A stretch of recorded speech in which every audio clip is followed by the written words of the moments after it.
Dr. Doreen, welcome to Women Finding Clarity. Well, I am so happy already. Look at your bright smile. And you know that we've had conversation in the past, so I'm really looking forward to picking up and dancing in the moment with you again. Oh, you're just so poetic in the way that you speak, and it's so beautiful. I loved my conversation with you on your show, and I just couldn't wait for the time to get here so Yeah. I could host you because you're just such a wealth of, like I said, not only poetry, but you're just such a wealth of wisdom. And I know you have so much to share. Oh, thank you. Yeah, of course. So I want to just kind of jump right in. And as we're getting started, I'd love to hear from you how you got here. What was in your life's PhD that brought you to actually getting a PhD and then helping other women or other people learn to find their voice? What a great question to start with. I have so many stories, but the one that comes up immediately, because it does feel like it underlies so much of my philosophy, was when I was 5 years old. I lived with my grandma because my mother was in and out of hospitals for depression. And whenever mom came back, my grandma would be quiet, your mother's sick, you're gonna make her go back to the hospital, so you better be, like. So I think that that was the beginning of me, like what you just did, put your hand on your chest and your throat. It's just like, oh, I better shut up here. But what I also noticed is that outside the front window of my grandma's house was, it was like a wonderland. She had roses, red roses that were so fragrant. My sister and I tried to make perfume by, rubbing them together and trying to get the juice and make perfume out of the red roses. But it doesn't quite work. But it was so fragrant. But the idea I'm trying to make right now is that inside the house was mom and sickness, and I better be quiet. And outside was all this growth, all this beauty.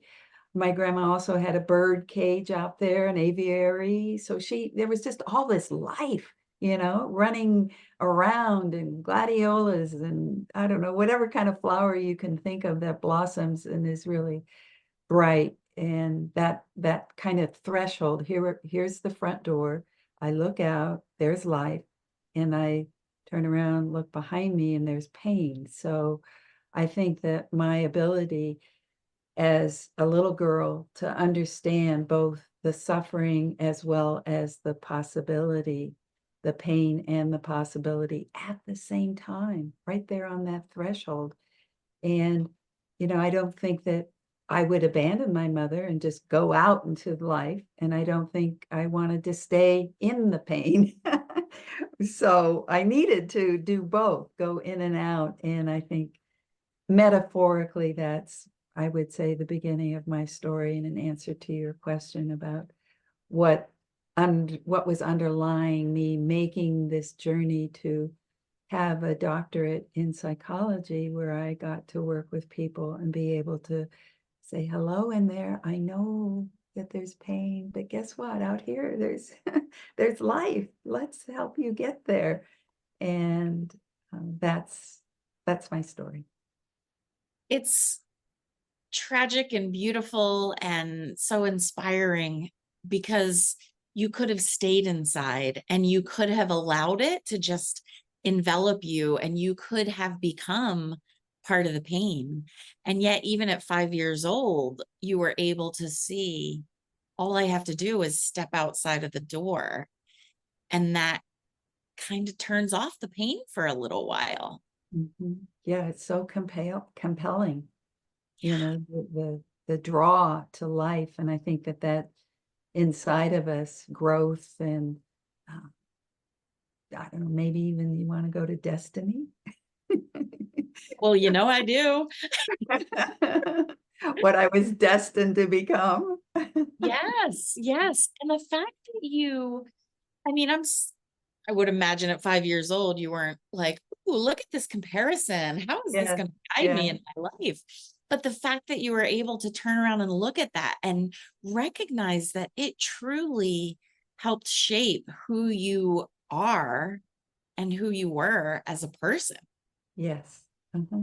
Yeah, to claim that that's my strength, to be able to go in both directions.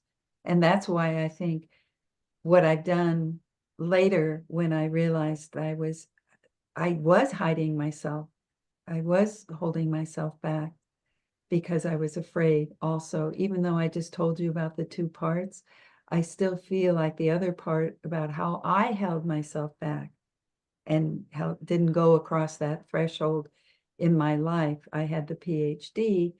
Yes, that's all I needed was to say, hello, I'm fine, but I really wasn't inside. And that's a whole nother story about how I got to the business I've designed since then. So I want to just hit the pause button for a moment, and I want to acknowledge you for the person that you were and what feels to me like the person that you still are today with every conversation you and I have already had, in that you don't seem like you made your mother wrong. You don't seem like you made your grandma wrong. You just feel to me like you're factual. You're Oh, just, mhm, it is what it is. It was what it was. And you didn't make anyone wrong about it. It mhm, just was. And you were able to grow from that circumstance. mhm. Yeah, you're right. And the what you just pointed to, I'm doing this kind of twisting. The looking at it is important. And I think that's what my message is to people who are listening today is, we do have our blocked places, our stuck places, and not all we have to do, but I would say that the first step is to turn around and look at yourself, look at your life, maybe take your fingers and comb way back when, and you might get some information that would be helpful for you now.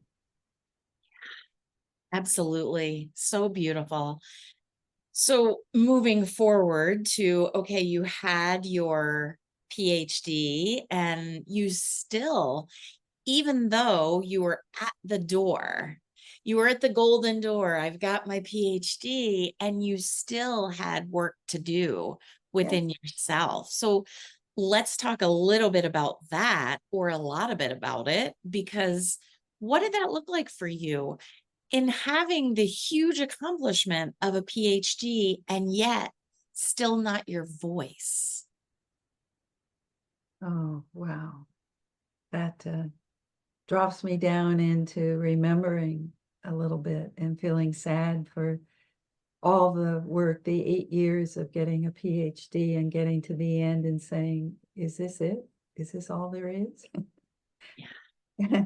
Yeah, and then starting to do my business, developing a private practice, and but realizing I wasn't really more fully alive. There's a story that I've heard tell about Michelangelo seeing the angel in the marble. And that is what I came across at some point when I first decided to start exploring what the heck? How come I don't feel like I have a voice? Well, of course, I was trained to be a listener. I wasn't trained to be a speaker. Right? That's my gift, of course, and that's my expertise and my superpower. All of that comes together in listening. So, but then how do you promote yourself? How do you show up at meetings? How do you, if you're invited to take the stage, how do you do that if you still feel like you are so scared and you don't have a voice? Yeah. Yeah. And that's what happened. I was invited and I said, not me. And then I wouldn't say humiliated, but it sounds like what I'm going to say right now sounds like the person pointed at me and said, shame on you. Because she said, when I said, I can't, because I'm afraid of speaking up in public. And she said, What's wrong with you? Isn't fear your business? So don't you see that kind of like shake up moment? But it was good. Like you said a few minutes ago, it's a fact. Somebody confronted me and it was a wake up. All right. Yes, it's true. Am I going to accept that for myself going forward? And here was opportunity knocking. And am I going to, we're using doors a lot today and thresholds. So there I was again on that threshold. Doreen, are you going to come out or not? And that's when I took my first steps in some of those classes in overcoming your fear of public speaking. But I knew what I was going for then, the angel. I had enough marble, enough degrees, enough Yeah. reading. And that's what it feels like, isn't it? As an entrepreneur, you start to feel like, oh, but I need to learn this other thing before I can be successful. Oh, but I need to learn this other thing and take this other class and get this other certification. When in the reality is, we are innately creators. And that's what we're here to do, is create. And so all we have to do, like you said earlier, I mean, there is no all we have to do, because it can feel enormous, the next one thing that we have to do. Yeah. The next one thing that we have to do is just summon the courage, or just pick up the ink pen, or just pick up the paintbrush, right? And whatever it is, and just start to create, and then allow the energy of creation to kind of carry us through. Oh, I just had an insight that getting into the car and driving to San Francisco to my first class on overcoming your fear of public speaking was a creative act. I was taking action, right? I was moving myself towards the unknown, and that's what creativity is about. And so that was a thank you. That was a creative act to take myself, and it was a courageous, it definitely was a courageous act that It night. sure was. And I mean, look at you. Like, it wasn't in a time when, oh, there's a Zoom class, let me just log in. You Mm. physically had to get in the car and drive toward your fear. Yes. That's story. Yeah. Yeah, I'm appreciating it more now with your reflection. Thank you. Oh, I'm so glad. Thank you for sharing that. And that's what life is, isn't it? It's just little learning moments, little ahas all along the way that Yeah. kind of help propel us even further. Yes. Yeah, one step at a time. And that class was so meaningful to me that I kept going month after month after month, because it was a monthly course that they offered at a place called the Learning Annex. It was a kind of a outside of school educational personal growth opportunity. And that led to me doing Toastmasters, which was a little too formal, Okay. a little too, let's be an entertainer, or let's do vocal variety, let's be I didn't want to be a performer. I just wanted to be myself. I wanted to be real. I wanted to be okay to show up any place, anytime with my voice and be able to express myself with truth, with strength, and your word, courage. So I I did find something else that I felt was more in line with what I was looking for. And I can tell you about that if you want to know. Beautiful. And, that in itself is a gift, because sometimes to find what we want, we Uh, have to find what we don't want. And so you went through Toastmasters and you learned so much from that, because you learned that this isn't for me, this isn't what I want. And so that helped you become even more clear in what you did want. However, it is fun to win contests. Was I in it for winning contests, or was I was I really in it to bring out the truth and more freedom, actually? Was there more freedom, or did I have to kind of fit myself into speaker mode? And Mhm. I chose to do another form of finding your voice. And what was that? What was the next thing? A mentor, Lee Glickstein, who wrote the book, Be Heard Now, tap into your inner speaker and communicate with ease. I think that says it all. That says it all. And it's like, oh, okay, I'll do that. Right. But Yeah. certainly I can only imagine that there are steps along the way that get you from point A to point B. It's Yeah. not like we said earlier, all you have to do is. Yes. Yes.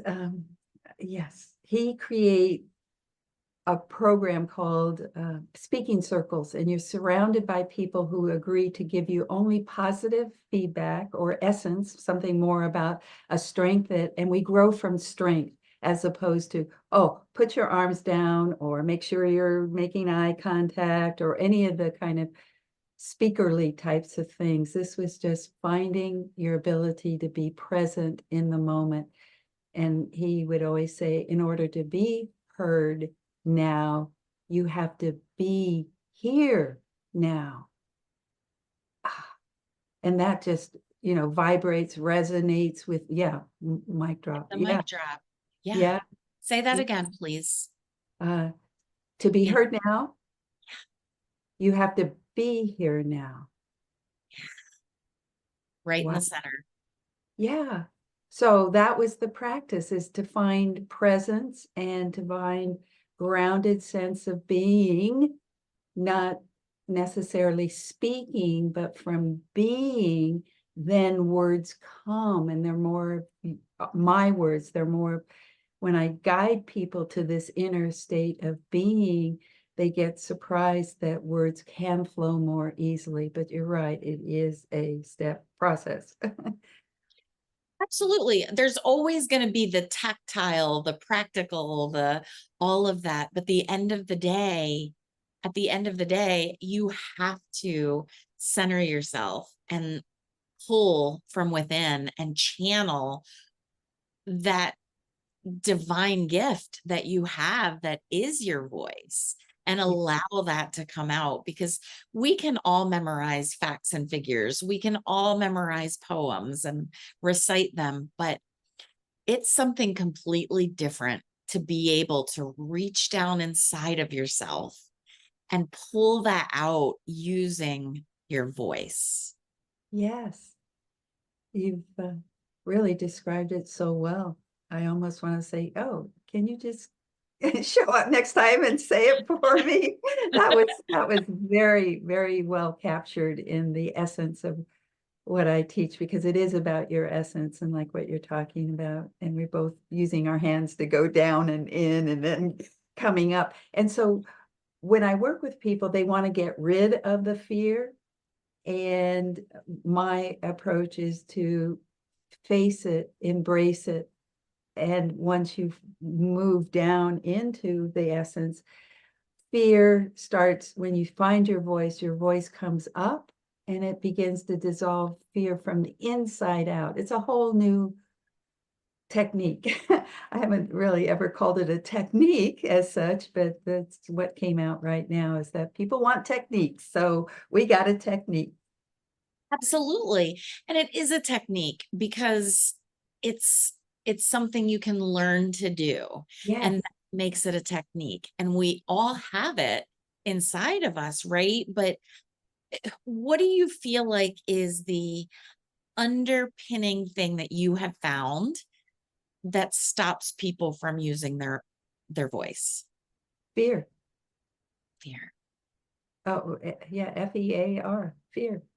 And it's something we aren't born with. Well, instinctively, there is obviously our animal nature. We are somewhat guarded, but it seems like if we're surrounded with embracing, that's why my second step is about embracing. If we're, we have that warmth, and that when we're feeling scared as little ones and somebody holds us tight, there's a relaxation and a safety. Can we do that to ourselves? That's why embracing your fear is so different than trying to get rid of it. Yeah, yeah. And a few moments ago when you were talking about instead of trying to erase the fear, Uh-huh, really, turning within and embracing it and all the things, the picture that came into my mind were of horses, uh-huh, right? And putting the reins on the horses and allowing their energy to pull you forward. And, if you've ever ridden a horse, they've got the reins and you can move the reins to move the horse. And that's what I was envisioning, that you can bring your voice out by reining it, harnessing that power and yeah, allowing it to pull you forward. right. And so you would ask, it's fear? Yes, fear is what stops people from finding or expressing themselves. And I think that also there's another one is belief. I don't think I can, or I've always been this way, or don't ask me to ever be in front of people, or don't ever give me a microphone, just on and on and on of this sense of this is who I am. I'm shy, or I'm introverted, or I'm not very good at it. And so there's this identity, and that would be something I would want to have people wake up to. Yeah, up to now, maybe that's true for you, but there's the door to open up to possibility, to the more. And I can show you the way, shining, shimmering, splendid, which That is is oh, exactly the song that has been in my head oh, all day, Doreen. Tell oh, me, princess, when did you decide? Like, I've been singing that in my head all day. I'm telling you, you and I have an energetic connection like I have not experienced in a long time with someone. yes. It's unbelievable. Yes. And I feel like I don't remember what it was exactly, but when I was on your show and Uh-huh. there was something else that the Yeah, both of us were just like, oh my gosh, yes. We could go back and listen because I I just I'm released gonna it last have to. week. Oh my Oh, goodness. I can't yeah, believe it, singing that song all morning. And it's not like I've watched the movie or, Aladdin for anyone who doesn't know, but right. yeah, wow. Okay. That's how I have not used that phrase probably maybe since my wedding day because that was one of the songs I had sung. So, Oh, uh, ooh wee. I'm sorry for that, like squirrel, but that just totally talk about. Okay, mm, this is going to take us in a little bit of a different direction, but still the same. Is that A, there's no such thing as coincidence, and B, this conversation is serendipitous. yes, yeah, yeah.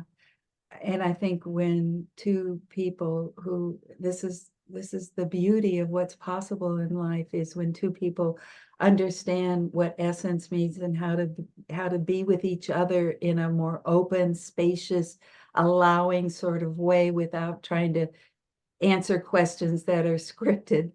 Yes. Possibility pops, Yeah. And it's beautiful.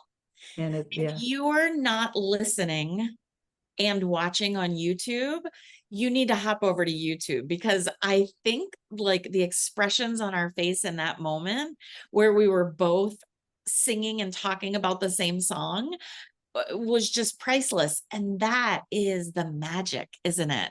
yes. Of using your voice and allowing yourself to be an organic conversation.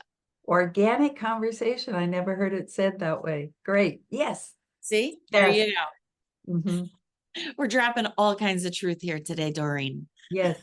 Yeah, we are. We're powerful. Yeah, because we're in our superpower. And when that's what we want for people is to drop down into what is so powerful about them. And then power is something not power over, it's just power of being, expression, and it's exciting. It's an exciting way to live. It is exciting. And it all goes back to that place inside of us that's innately there, Yeah. which is our creativity. Oh, that's where we were talking about creativity. Yes. Brings us all the way full circle because the organic conversation and like you said, it's not scripted. We're not painting by numbers. You're We're right. in a creative conversation and we're literally just playing off of what the other person has said and watching this beautiful conversation bloom. Yeah. Oh, Yeah. yeah. We need to do this more often, my friend. Well, yeah, maybe we should have a podcast together and invite people. I think that could be a fantastic idea. Or just the Doreen and Pascal show where we get together and see what pops that day. Love it. I love it. What door is going to open today, Doreen? Yeah. Oh, that'd be fun. So I want to bring it back around to you because you're just so interesting. And I want to hear a little bit more. You've kind of started to allude to Um, how you work with people and your process and all of that. Do you work one-on-one with people? Do you work in groups? Is it for an indefinite period of time, or have you found a particular formula that you feel like you lean into uh-huh. all the time? Yeah, you could call it a formula. Call it a 7-step process. You can also call it my 7-step solution to stage fright. If you want to get real concrete, in the Yeah. book I wrote about it is the 7 secrets to essential speaking. So there are all sorts of ways to language it, but there are 7. That is the truth of it for me that I brought together. And I won't go through all of them, but I'll just talk about the first step or the first secret, the first whatever you want to call it. It is being still. And I'm not, all 7 have nothing, well, I don't say speak in any sort of way. It's all, every single secret starts with be. Be still, be present, be attuned. Do you see? Yes. Be positive. I said I wasn't going to tell them all, but be connected. And then there's be yourself, which a lot of people just in training programs say, oh, just be yourself. Aha. If you've got terror inside of your gut and you've had panic attacks or trauma in the past, you can't just be yourself. You have to heal yourself in order to drop down and find that essence, that core of who you truly are, which is a process. That's why it's my last step is be yourself. The first step is be still. And that is what is so scary for people is that I'm going to go blank. I got to have words or I've got to have a script or, Yeah. So be still, quiet, Be be able to still. calm, be able to quiet your mind, be able to calm your nervous system.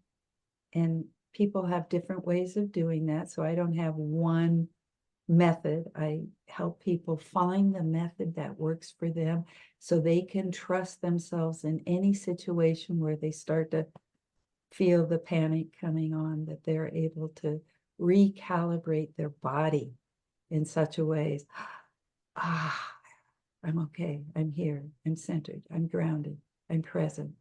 Ah, how good does that feel? Oh. And maybe they don't remember the last time they were able to feel that way. Mhm. Right. Yeah.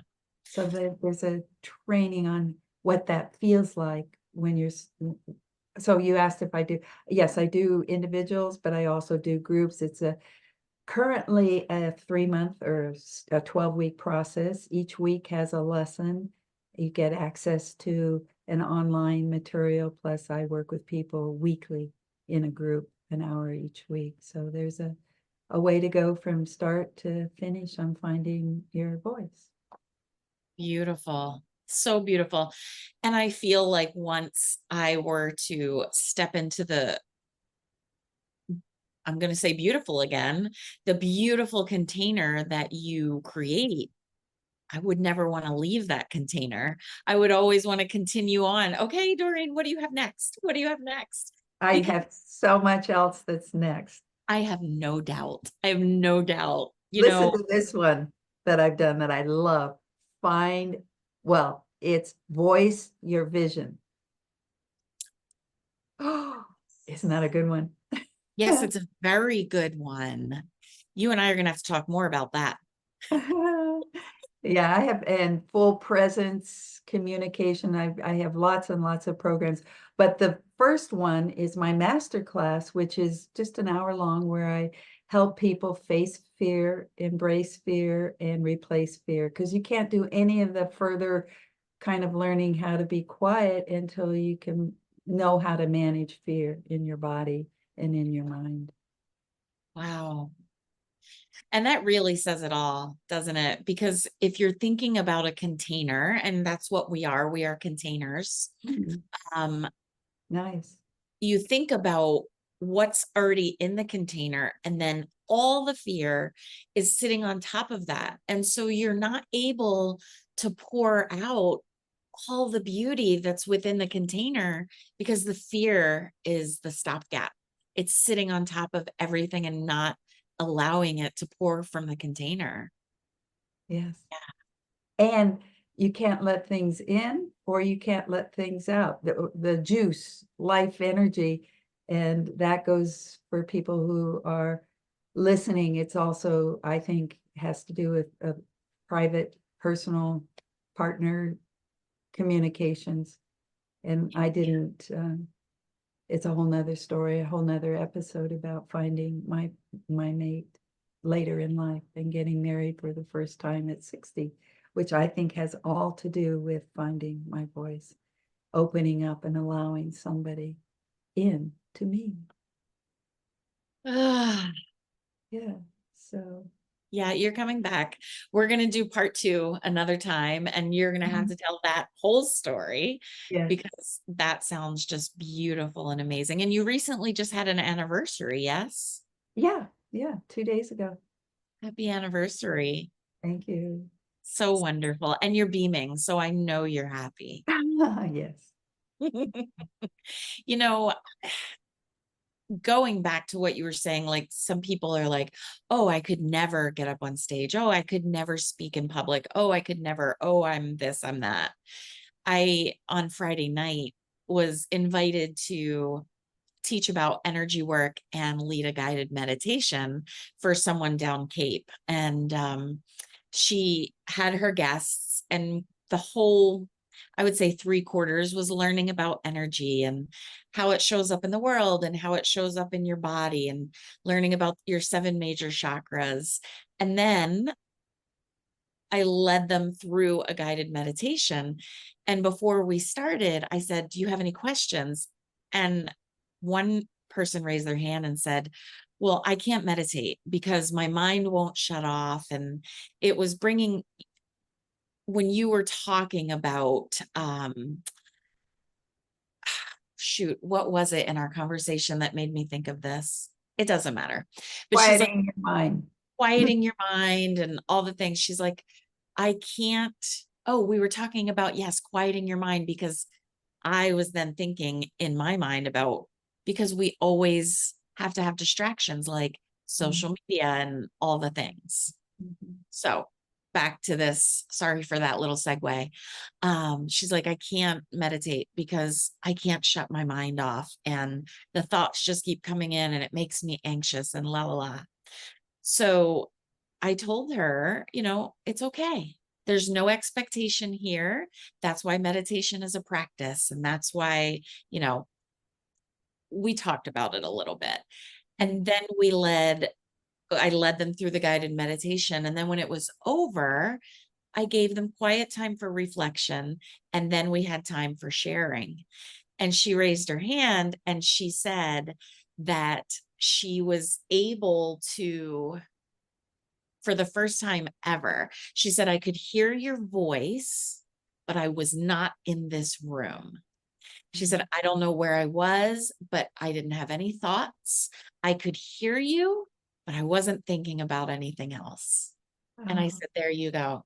now you can meditate, because that's what it is. It's not stopping the thoughts, because Right. then you're in Yes. resistance. Yes. It's allowing the thoughts and then Right. watching them float back out again, and Right. then coming back to your breath, or coming back to whatever your focus is, right? And so it just felt like such a win that she was able to experience that moment. Yes. And I would say that there was something about your energy, because that's what it sounds like you were talking about, energy, Yeah. that that allowed, because safety is so important when people need to let go of their habits, is Yeah. that it's kind of like a surrender. And so I would imagine if I were in your group that night and you were speaking and guiding me, I'd feel like, ah, I could fall back, and trust. It's the trust fall just by your voice. Mm, And because like what you said in the beginning, your voice, it comes from you, the you that we're talking about today. yeah. The you that is with the capital Y, the self that is with a capital S, right? That Yeah, innateness that is inside this container, this vehicle. yeah. I like the image of ourselves being, our bodies being our container. Absolutely. Absolutely. Thank you for that beautiful reflection, by the way. I don't want you to think that that went unnoticed. So I received that. And I, Uh-huh. that's what I feel like you and I both want for everyone, Yes. is the safety, the Yeah. ability to just, as you said, trust fall. Yeah.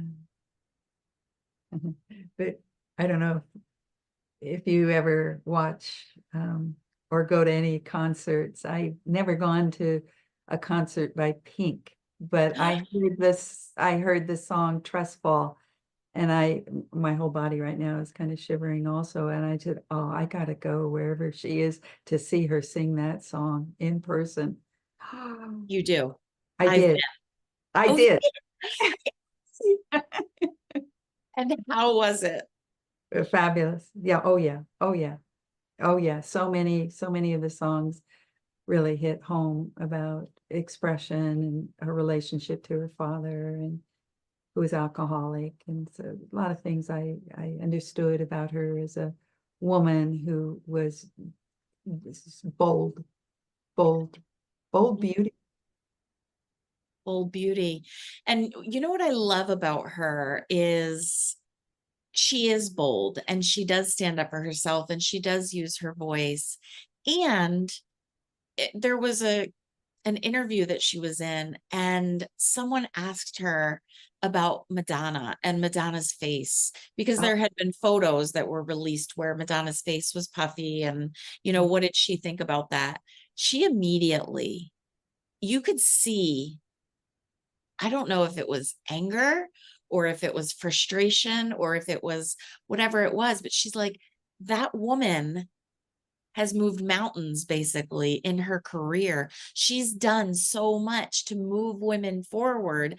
And here we are having this conversation, and all you care about is her face. And so I love so much that not only does she stand up and use her voice for herself and her family, but she uses it for everyone, for yeah, all people. yes. Uh-huh. It's beautiful. Imagine having her on our podcast. Oh, hashtag life dreams. Yes. Oh my word, Doreen.